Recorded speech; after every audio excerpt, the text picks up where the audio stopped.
Hello. Day 2 ఇస్తాన్బుల్లో వాళ్ళ first iteration of process అయింది. So far good. So far good. ఒకటే అబ్జర్వేషన్ ఏంటంటే లైక్ నార్మల్గా చాలామంది ప్రాసెస్ సింపుల్ ఈజీ అని అంటారు.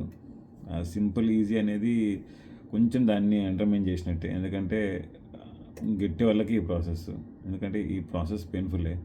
ఎలా అయితే ఏదైనా అమ్ముడు పోయేంతవరకు ఎట్లయితే ఏం లేదు అంటారో, అలానే ఇది కూడా చాలామంది ప్రొసీజర్ని ఎంకరేజ్ చేస్తానికి లెక్క చేయించుకోండి అని చెప్తానికి లైక్ ఏం లేదు అన్నట్టు చెప్తారు. కానీ యాక్చువల్గా ఇది పెయిన్ఫుల్ ప్రాసెసే. కాకపోతే ఇప్పుడు నన్ను చూస్తే నేను అంత అంత పెయిన్లో ఉన్నట్టు కానీ అది లేదు, ప్రస్తుతానికి అయితే లేదు. సో కాకపోతే ఏంటంటే నో పెయిన్ నో గెయిన్ అన్నట్టు. So if someone can go through that pain probably like 10 minutes 15 minutes ఉండొచ్చు. ఆ 10-15 minutes భరిస్తే లైక్ హెయిర్ వస్తుంది అని అనుకుంటే like people can do it. ఇప్పుడు నేను 2 sessions, సో రేపు వెళ్ళాలి. రేపు again I have to go through the same 10-15 minutes of excruciating pain. So but it is what it is. So ఇవాళ ఏం చేశారంటే, ఇవాళ నా హెడ్ రైట్ సైడ్ వెనకాల and head side right side ఈ హాఫ్లో ఉన్న హెయిర్ని పిక్ చేశారు. పిక్ చేసి ఈ వెనకాల భాగంలో ఇక్కడ అంటే నా హెడ్ హాఫ్ నుంచి వెనకాల భాగంలో లైక్ ప్లాంట్ చేశారు. నెంబర్ ఆఫ్ గ్రాఫ్ట్స్ అయితే చెప్పలేదు, but I think it's around 2500-3000 వరకు లైక్ వాడినట్టున్నారు ఈ రైట్ సైడ్ నుంచి. సో టుమారో ఏం చేస్తారంటే ఈ left side and left side behind the head ఈ ఏరియాలో తీసి ఈ ఎదురుగా పెడతారు. సో అప్పుడు లైక్ కంప్లీట్ ప్రాసెస్ అవుతుంది.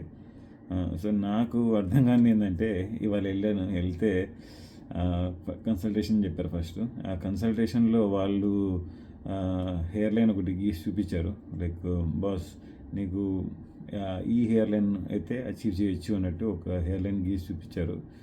మరి ప్రాపర్గా డోనర్ ఏరియాని ఇన్స్పెక్ట్ చేసి లైక్ అంత డీటెయిల్గా వెళ్ళి వాళ్ళు గీసినారంటే గీయలేదు.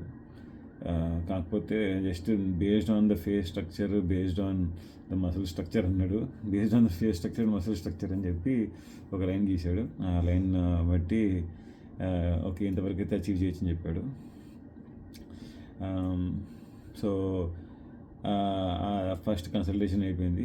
కన్సల్టేషన్ అయిపోయిన తర్వాత లైక్ మా బ్లడ్ వర్క్ అన్నారే కానీ లైక్ ప్రాపర్గా నేను ఎక్స్పెక్టేషన్ ఏంటంటే, ఇప్పుడు పిఆర్పి ప్లాస్మా ఎక్స్ట్రాక్షన్ కోసం కొంచెం బ్లడ్ ఒకటి రెండు ట్యూబ్లు తీసుకుంటారేమో, తీసుకొని like literally they will try to use that for PRP అనుకున్నాను. కాకపోతే ఒక హాఫ్ సిరంజ్ 3-4 సిరంజ్ కంటే ఎక్కువ తీసుకోలేదు మరి blood. And there is no test. వాళ్ళు బీపీ టెస్ట్ చేయడము, టెంపరేచర్ టెస్ట్ చేయడము, అట్లా బేసిక్ ఏవైతే బేసిక్ టెస్ట్ ఉన్నాయో ఆ బేసిక్ టెస్ట్ కూడా చేయలేదు. నా టెంపరేచర్ చూడలేదు, నా బ్లడ్ ప్రెషర్ చూడలేదు.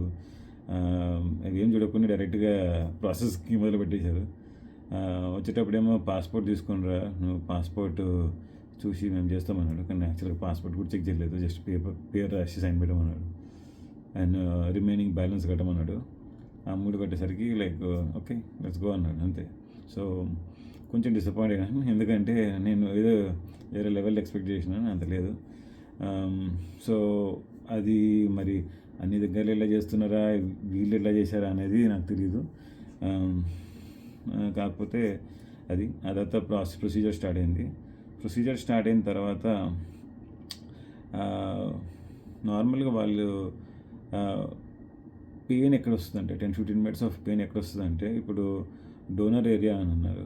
ఇది నేను చెప్పినట్టు రైట్ సైడ్ వెనకాల సైడ్లో ఈ డోనర్ ఏరియాలో ఫస్ట్ హెడ్ షేవ్ చేసిన తర్వాత డోనర్ ఏరియాలో క్లీన్ చేసి అక్కడ వాళ్ళు నమ్ చేయాలి కదా, అది ఎక్స్ట్రాక్ట్ చేస్తానికి. ఆ నమ్ చేసేటప్పుడు నేను ఇంతకుముందు ఏమనుకున్నానంటే, ఇంతకుముందు అనుకున్నానికి ఇప్పుడు పెద్ద డిఫరెన్స్ ఏంటంటే, ఇక్కడ నర్వ్ బంచెస్ ఉంటాయి. హెడ్కి బ్లడ్ సర్క్యులేషన్కి ఒక నర్వ్ ఎండింగ్స్ ఉంటాయి కదా, నర్వ్ బంచెస్ ఉంటాయి. వాళ్ళ నర్వ్ బంచెస్ని నమ్ చేస్తుండొచ్చు. ఒక 5-6 నమ్మింగ్ ఇస్తే మొత్తం హెడ్ సెట్ అయిపోతుంది అనుకున్నా. కాకపోతే actually it takes about more than 10-15 close to 15 injections to get your just ఈ పార్ట్ నమ్ చేస్తానికి ఒక 15 ఇంజెక్షన్స్ తీసుకోవాలి. So 15 injections you will feel every one of those injections. ప్రతి ఇంజెక్షన్ ఫీల్ అవుతావు, అంత నొప్పి ఉంటుంది. So but again it is what it is. So 15 ఇంజెక్షన్లు అయిపోయింది, అబ్బా అమ్మా నాయన అయిపోయింది అనుకున్న తర్వాత లైక్ దెన్ దే స్టార్టెడ్ ఎక్స్ట్రాక్షన్కి లైక్ బోర్లా పడుకోబెట్టి లైక్ హెడ్ టర్న్ చేసి సైడ్ పడుకోబెట్టి ఇలా రైట్ సైడ్కి లైక్ కంప్లీట్గా లెఫ్ట్ సైడ్ పడుకోబెట్టి మొత్తం ఎక్స్ట్రాక్ట్ చేశారు like all of them. So నేను ఇంకొకటి ఏమనుకున్నానంటే, నేను అనుకున్నది జరిగింది ఏంటంటే, ఎక్స్ట్రాక్షన్కి వాళ్ళు ఒక చిన్న టూల్ చూపించారు. ఆ టూల్తోనే ఒక్కసారికి ఒకటే వస్తుంది, అది పక్కన పెట్టి ఇలా వాళ్ళు కలెక్ట్ చేస్తూ ఉంటారు. And someone else is going to పక్కన వేరే వాళ్ళు ఎవరన్నా దాన్ని ఇంకో దగ్గర సేవ్ చేసి మళ్ళీ దాన్ని పెడుతుంటారు అనుకున్నాను. కాకపోతే they had something like gun, ఒకటేసారి like they could extract like multiple. So ఒక మనిషి ఒక టెక్నీషియన్ అయితే ఒకటి తర్వాత ఒకటే షాట్లో లైక్ మల్టిపుల్ 30, 40, 50, 60 టైప్లో ఎక్స్ట్రాక్ట్ చేశారు. సో దానివల్ల ఫాస్ట్ అయింది, అంటే మల్టిపుల్ ఒకటేసారి ప్రతి దానికి తీసి పక్కన పెట్టకుండా లైక్ ఫాస్ట్ అయింది. సో ఆ ఎక్స్ట్రాక్షన్ ప్రాసెస్ నేను నార్మల్గా అందరూ చెప్పింది ఏంటంటే, ఇంకొకటి నేను అనుకునే దానికి వేరేగా జరిగింది ఏంటంటే, నార్మల్గా అందరూ ఏమన్నారంటే ఎక్స్ట్రాక్షన్కి అబౌట్ 3 to 4 hours పడుతుంది. లైక్ మార్నింగ్ స్టార్ట్ అయితే ప్రాసెస్ లైక్ అరౌండ్ లంచ్ వరకు ఇది అవుతుంది. లంచ్ తర్వాత అప్పుడు హోల్స్ డ్రిల్ చేసి ఆ తర్వాత ప్లాంట్ చేస్తారు. That is going to take another 4 hours. నువ్వు మార్నింగ్ వెళ్తే 7:30, 8కి వెళ్తే లైక్ 4 PM అవుతుంది అన్నట్టు చెప్పారు. నేను అదే మైండ్ సెట్తో ఉన్నాను. సో కాకపోతే 2 hours మార్క్ దగ్గర వాళ్ళు అయిపోయింది extraction, like we'll go to the next step అని అన్నారు. Do you want to use the rest room అని జస్ట్ క్యాజువల్గా అడిగారు అంతే. వాళ్ళు ఈ మధ్యలో కూడా 2 hours కూడా బాబు ఓకేనా, లైక్ వాటర్ తాగుతావా, లేకుంటే ఒక పక్క బ్లడ్ వెళ్తుంది కదా, ఎక్స్ట్రాక్ట్ చేసిన ప్రతిసారి బ్లడ్ వెళ్తూ ఉంటుంది, ఇంత బ్లడ్ ఫ్లో అవుతుంది, వాటర్ తాగుతామని కూడా అడగలేదు ఎవరు. సో 2 hours అయిపోయింది, అప్పటికి కంప్లీట్ డ్రై అయిపోయింది, నోరు అంతా డ్రై అయిపోయింది. సో వాటర్కి ఒక గ్లాస్ అడిగాను, ఒక గ్లాస్ వాటర్ అడిగానే సరే వచ్చేలో నెక్స్ట్ అని చెప్పి మళ్ళీ ఎక్స్ట్రాక్షన్కి అది డ్రిల్ చేస్తానికి స్టార్ట్ చేశారు. డ్రిల్ చేస్తానికి అగైన్ లైక్ ఈ మిడ్ పోర్షన్ నుంచి బిహైండ్ ద హెడ్ వరకు కదా, ఎక్కడైతే ఈ గ్యాప్ ఉందో ఇక్కడ ఏరియాలో ప్లాన్ చేశారు. సో ఆ ఏరియాలో లైక్ మరి అంత పెద్ద ఏరియా, అది చిన్న ఏరియా కాదు. సో అంత పెద్ద ఏరియాని నమ్ చేస్తానికి గుడ్ 15 ఇంజెక్షన్స్ వరకు పడినాయి. అండ్ అగైన్ ప్రతి ఇంజెక్షన్ ఫీల్ అయినా. యాక్చువల్గా చెప్పాలంటే ఈ సైడ్ వెనకాల ఇంజెక్షన్ల కంటే ఈ పైన ఉన్న ఇంజెక్షన్లు కొంచెం ఎక్కువ హర్ట్ చేసినాయి. అండ్ మోర్ ఓవర్ రేపు ఈ ఫ్రంట్ పార్ట్ ఇంకా హర్ట్ ఎక్కువ చేయొచ్చు, ఎందుకంటే like it's even more sensitive area than like mid of the head or behind the head. So but it is what it is. So ఒక 15 ఇంజెక్షన్ల వరకు వేసినారు. ఆ తర్వాత లైక్ అప్పుడు స్పెషలిస్ట్ డాక్టర్ అంటే వచ్చాడు. స్పెషలిస్ట్ డాక్టర్ వచ్చి లైక్ డ్రిల్ చేశాడు, లైక్ ఆల్ హోల్స్ అన్ని డ్రిల్ చేశాడు కదా. నేను అది 2 hours ప్రాసెస్, 2.5 hours ప్రాసెస్ అవుతుంది అనుకున్నాను. కాకపోతే మరి వచ్చినాడు బాగా ఫాస్ట్ ఉన్నాడు, రప్ అని ఒక 1/2 hour 45 minutesలో మొత్తం డ్రిల్ చేసేసాడు. సో అది అయిపోయింది. అది లైక్ వీళ్ళు నమ్ చేసిపోయిన తర్వాత ఆయన వచ్చి ఒక 1/2 hour to 45 minutesలో మొత్తం ఆయన పని మొత్తం కంప్లీట్ చేసేసాడు. సో అది అయిపోయింది. ఆ తర్వాత ప్లాంటింగ్. ఈ మొత్తంలో ఈ 3 స్టెప్పుల్లో అన్నిటికంటే కొంచెం ఈజీ ఉండే స్టెప్ ప్లాంటింగ్. ఎందుకంటే ఇప్పుడు ఎక్స్ట్రాక్షన్లో లైక్ నమ్మింగ్ ఇచ్చి అండ్ లోకల్ అనెస్థీసియా ఇచ్చి పీక్తారు, ఎక్స్ట్రాక్ట్ చేస్తారు కదా. So it's a painful process. It's like తెలుస్తుంది, బాగా గట్టిగా తెలుస్తుంది. అండ్ సేమ్ థింగ్ విత్ ముందు పక్క లేకుంటే పైన నమ్మింగ్ చేయడం కూడా తెలుస్తుంది. దీనికైతే ఆల్రెడీ నమ్ చేసేసినాయి కాబట్టి ఏరియా. సో ఈ 3వ ఫేజ్ ఏంటంటే జస్ట్ ప్లేస్ చేయడం కాబట్టి ఈ 3వ ఫేజ్ కొంచెం ఈజీ ఉండే. సో బికాజ్ అన్నీ ఉన్నాయి కాబట్టి ఇండివిజువల్గా ప్లేస్ చేయాలి కాబట్టి this one took like about 1.5-2 hours తీసుకుంది.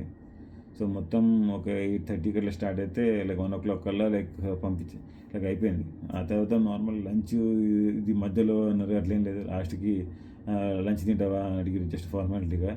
లంచ్ నేను ఆల్రెడీ అప్పటికి కొంచెం డిజీగా ఉండే, ఎందుకంటే like straight 5 hours 6 hours water, just ఒక కప్ వాటర్ తాగి ఉన్నాను కదా. సో కొంచెం and also like blood use అవుతూ ఉంది. కొంచెం కొంచెం డీహైడ్రేషన్, కొంచెం డిజినెస్ వచ్చింది. సో వాటర్ కప్ తాగి కొంచెం వచ్చిన ఫుడ్లో కొంచెం జస్ట్ ఊరికే ఇప్పుడు నార్మల్గా ఏంది clinic, hi fi clinic, like lunch provide చేస్తాము ఇది అది అని అంటున్నాం. కానీ లైక్ అక్కడ అలా ఏం లేదు. మన చాయిస్, లైక్ అమెరికన్స్ వస్తే వాళ్ళ చాయిస్ తగ్గట్టుగా ఇది అది అంత సీన్ ఏం లేదు అక్కడ. వాళ్ళు లంచ్ తింటామా అంటే తింటానని చెప్తే వాళ్ళు తీసుకొచ్చి ఒక ప్లేటు, ఒక ట్రే ఇచ్చినారు. ట్రేలో 2 ఐటమ్స్ ఉన్నాయి. ఒక పాస్తా, నూడిల్స్ పాస్తా లాగా ఒకటి, అండ్ ఒక ఉప్మా లాగా ఒక చిన్న కప్పు. ఇది ఇచ్చిండ్రు అంతే. అది ఇచ్చి అది తినని చెప్పినారు. సో అది కూడా రిలయబుల్ కాదు. సో ఎవరైనా బిగ్ హోప్స్ లంచ్ వాళ్ళు మంచి ప్రొవైడ్ చేస్తారు అనుకుంటే అది కూడా లేదు. సో అంతే 1-1:30 అయిపోతే ఇంకా వాళ్ళు తిరిగి వచ్చి లైక్ ప్రస్తుతానికైతే ఎలాంటి మెడికేషన్ ఏం లేదు.